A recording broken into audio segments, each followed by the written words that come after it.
வாங்க ஒரு சிம்பிளான விஷயத்த பார்க்கலாம். வணக்கம். சளி வர்றதுக்கு முன்னாடியே அதை எப்படி ஸ்டாப் பண்றது? அதுக்கு ஒரு இன்டர்நேஷனல் சீக்ரெட் இருக்கு. அத பத்தி தான் இன்னைக்கு நாம பார்க்க போறோம். அதோட பேர் எக்கினேஷியா. வாங்க இந்த சூப்பரான மூலிகையை பத்தி டீட்டெயிலா தெரிஞ்சுக்கலாம். இப்போ ஸ்டாக் மார்க்கெட்ல ட்ரேட் பண்றவங்கள பாத்தீங்கன்னா ஒரு ஸ்டாக் பெரிய லெவல்ல மேல போறதுக்கு முன்னாடி வர்ற அந்த சின்ன சின்ன சிக்னல்ஸை கரெக்டா பிடிப்பாங்க இல்லையா? அதே மாதிரி தாங்க நம்ம உடம்பும். நமக்கு உடம்பு சரியில்லாம போறதுக்கு முன்னாடி சில ஏர்லி சிக்னல்ஸ் கொடுக்கும். நாம அதை மிஸ் பண்ணிடவே கூடாது. சரி, அந்த வார்னிங் சிக்னல்ஸ் என்னென்னு பார்க்கலாமா? தொண்டையில லேசா ஒரு மாதிரி கரகரன்னு இருக்கிறது, சும்மாவே உடம்பெல்லாம் வலிக்கிறது, இல்லனா ரொம்ப டயர்டா ஃபீல் பண்றது. இதுதாங்க நம்ம பாடி நமக்கு அனுப்புற ஃபர்ஸ்ட் அலர்ட். ஸோ ஸ்டாக் மார்க்கெட்ல ஒரு பிரேக் அவுட் அலர்ட் எவ்வளவு முக்கியமோ அதே அளவுக்கு நம்ம உடம்புல தெரியிற இந்த தொண்டை வலி, டயர்ட்னஸ் மாதிரி சிக்னல்ஸும் ரொம்ப ரொம்ப முக்கியம். ரெண்டுமே ஒன்று தான். பெரிய பிரச்சனை வரதுக்கு முன்னாடி நம்மளை உஷார்படுத்துற ஒரு வார்னிங் பெல். சரி, இந்த சிக்னல்ஸ் தெரிஞ்சதும் இந்த எக்கினேஷியா என்ன பண்ணுன்னு கேக்குறீங்களா? ரொம்ப சிம்பிள்.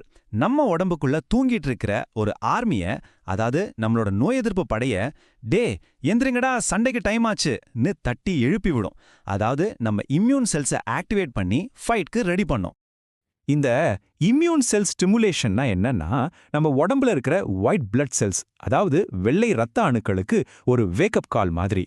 உடம்புக்குள்ள வைரஸ் நுழைஞ்சு அது பெருசா பரவுறதுக்கு முன்னாடியே நம்ம ஃபைட்டர்ஸை உஷார்படுத்திடும். இந்த எக்கினேஷியாவோட பிளான் ஆஃப் அட்டாக் எப்படி இருக்குன்னு பாருங்க. ஸ்டெப் 1, வைரஸ் உடம்புக்குள்ள என்டர் ஆகுது. ஸ்டெப் 2, உடனே எக்கினேஷியா அலாரம் அடிக்குது. ஸ்டெப் 3, நம்மளோட அந்த ஸ்லீப்பிங் ஆர்மி, அதாவது நம்மளோட வெள்ளை அணுக்கள் சுறுசுறுப்பா ஆக்டிவேட் ஆகுது. ஸ்டெப் 4, அந்த வைரஸ் பரவுறதுக்கு முன்னாடியே அதை காலி பண்ணிடுது. Simple and effective. ஓகே, ஒருவேளை நீங்க இந்த ஆரம்ப அறிகுறிகளை மிஸ் பண்ணிட்டீங்க, உங்களுக்கு நல்லாவே சளி பிடிச்சிருச்சுன்னு வச்சுக்கலாம். அப்பவும் கவலைப்பட வேண்டாம். எக்கினேஷியா அங்கேயும் உங்களுக்கு ஹெல்ப் பண்ணும். உங்க சளி பிடிச்ச நாட்களை கிட்டத்தட்ட பாதியா குறைக்கிற பவர் இதுக்கு இருக்கு. அது எப்படின்னு பார்க்கலாமா?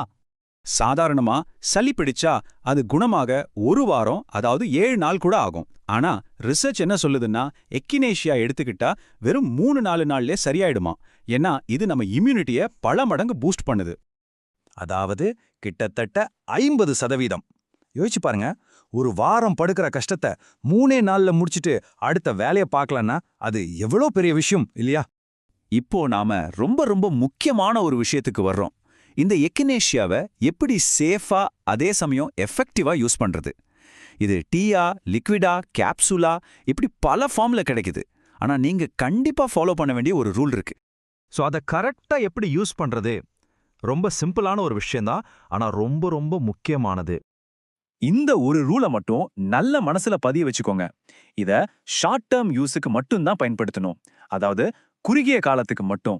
இது நம்ம டெய்லி சாப்பாட்டுல சேர்க்கிற மஞ்சள், இஞ்சி மாதிரி கிடையாது. ஏன் அப்படின்னு கேக்குறீங்களா? யோசிச்சு பாருங்க. தினமும் தேவையில்லாம ஃபயர் அலாரத்தை அடிச்சுக்கிட்டே இருந்தா என்ன ஆகும்? ஒரு கட்டத்துல அங்க இருக்கிற சோல்ஜர்ஸ் எல்லாம் டயர்ட் ஆயிடுவாங்க. அப்புறம் நிஜமாவே எதிரி வரும்போது அவங்களால முழு பலத்தோட சண்டை போட முடியாது. அதே கதை தான். அதனால சளிக்கான அறிகுறிகள் தெரியும் போது ஒரு 5-7 நாள் மட்டும் இதை எடுத்துக்கிட்டா போதும். ஸோ ஃபைனலா சொல்லணும்னா, நம்ம ஊர்ல துளசி, மஞ்சள், இஞ்சி எல்லாம் எப்படி ஒரு பவர்ஃபுல் நேச்சுரல் ரெமெடியோ அதே மாதிரி தான் இந்த எக்கினேஷியாவும். ஆனா இது ஒரு குளோபல் ரெமெடி. உங்க ஹெல்த்துக்கான ஒரு இன்டர்நேஷனல் கிஃப்ட்னே சொல்லலாம். என்ன சொல்றீங்க? இந்த குளோபல் சீக்ரெட்டை உங்களோட லோக்கல் ஹெல்த் கிட்ல சேர்த்துக்கலாமா? உங்க ஆரோக்கியம் உங்க கையில தாங்க இருக்கு. யோசிச்சு பாருங்க.